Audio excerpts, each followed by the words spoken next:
দিনজান চাহবাগিচাৰ হোপৱেল খেলপথাৰত বহাগৰ পহিলা দিনটোত মুকলি বিহু আয়োজন কৰিলে স্থানীয় ৰাইজে। একক বিহু নাচ, বিহুনাম প্ৰতিযোগিতা, কুইজ প্ৰতিযোগিতা, আকস্মিক বক্তৃতা, চিত্ৰাংকন প্ৰতিযোগিতা আদি অনুষ্ঠিত কৰা হয়।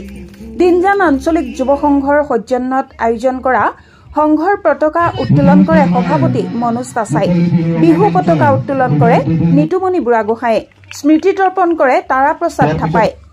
চাহ জনগোষ্ঠীৰ ৰাইজৰ দান বৰঙণিৰে অনুষ্ঠিত হোৱা এই বিহুখনিত ঝুমুৰ বিনন্দিনীত অংশগ্ৰহণ কৰা শিল্পীসকলকো আয়োজকসকলে বিশেষ সম্বৰ্ধনা জ্ঞাপন কৰে। চাহ জনগোষ্ঠী বসতি প্ৰধান দিনজানত মুকলি বিহু আয়োজনৰ যোগেদি অসমত বসবাস কৰা জাতি জনগোষ্ঠীৰ মাজত সমন্বয়ক অধিক সুদৃঢ় কৰি তুলিব বুলি আয়োজকসকলে কয়।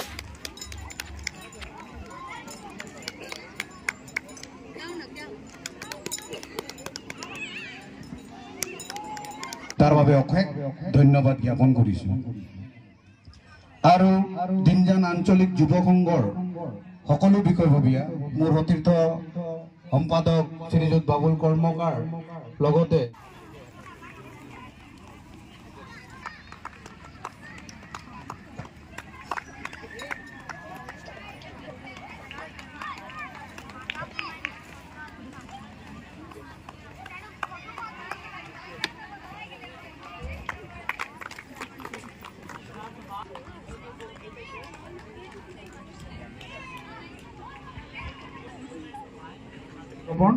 আৰু স্মৃতি তৰ্পণ কৰিব আমাৰ দিনজান আঞ্চলিক যুৱ সংঘৰ সম্পাদক বাবুল কৰ্মকাৰ। ইয়াৰ পিছতে আমাৰ মাজত উপস্থিত অধিনায়ক কোন আছিল বিশ্বকাপৰ 1983?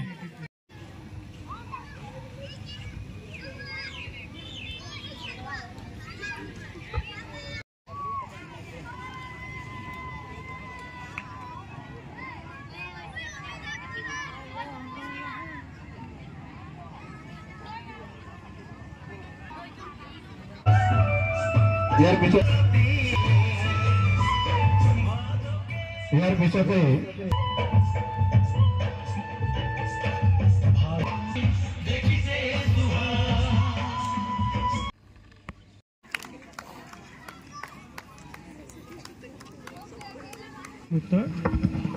A question carry forward. তেনেহলে question carry forward হ'ব গ্ৰুপ এলৈ।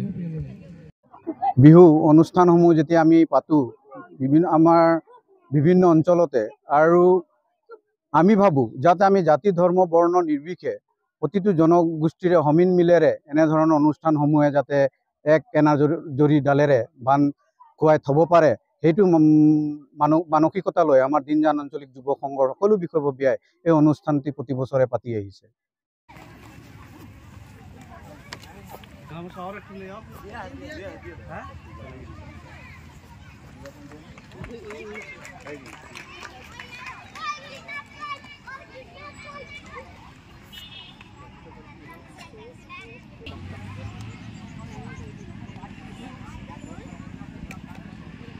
আমি প্ৰতি বছৰে আয়োজন কৰাৰ দৰে এই বছৰো আমি দিনজোৰা কাৰ্যসূচীৰে ৰঙালী বিহুৰ উদযাপন কৰিব লৈছোঁ।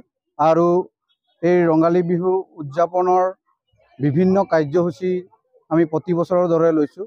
আমাৰ শিক্ষামূলক কাৰ্যসূচী আছে, আমাৰ বিহু নৃত্য, একক বিহু নৃত্য, একক বিহু গীত, বিভিন্ন কাৰ্যসূচীৰে আমি দিনজোৰা কাৰ্যসূচী আজি ৰূপান্তৰিত কৰিছোঁ।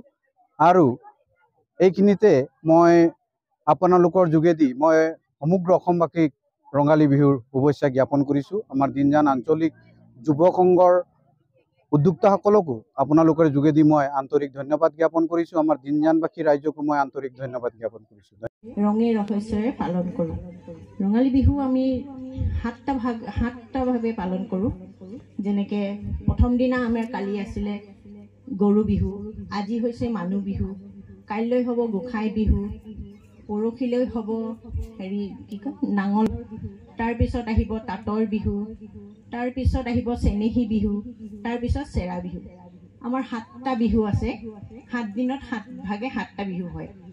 আজিৰ দিনত আজি হৈছে মানুহৰ বিহু গতিকে আজি আমি সকলোৱে জ্যেষ্ঠজনক সেৱা কৰোঁ আৰু আশীৰ্বাদ লওঁ সকলোৱে জ্যেষ্ঠজনৰ পৰা আশীৰ্বাদ লোৱা হয় কাইলৈ আছে গোসাই বিহুত আমাৰ ডাঙৰ হেৰি পূজা পাঠ কৰা হয় যেনেকৈ নামঘৰ বা ক'ৰবাত গৈ আমি সেৱা জনাওঁ তেনেকৈ তাৰপিছত আছে নাঙলৰ বিহু কাৰণ কি বিহুটো হৈছে আমাৰ খেতি বাতিৰ লগতে জড়িত গতিকেলৈ নাঙলটোৰতো বিহু পাতিবই লাগিব গতিকেলৈ নাঙলটোৰ কালিলৈ হ'ব পৰহিলৈ তাৰপিছত হ'ব নাঙলৰ বিহু পিছত হ'ব তাঁতৰ বিহু কাৰণ কি আমাৰ অসমীয়া মানুহৰ তাঁতখনেই মেইন আমি সকলোৱে বোৱা কটা কৰিয়েই আগৰ দিনৰ মানুহে বোৱা কটা কৰিয়েই হেৰি কৰিছিলে জীৱন যাপন কৰিছিলে গতিকেলৈ তাঁতৰ বিহু পাতে তাঁতৰ বিহুৰ পিছত হয় চেনেহীৰ বিহু যিটো গছ তলত ছোৱালীবিলাকে বিহু কৰে সেইটো হৈছে চেনেহী বিহু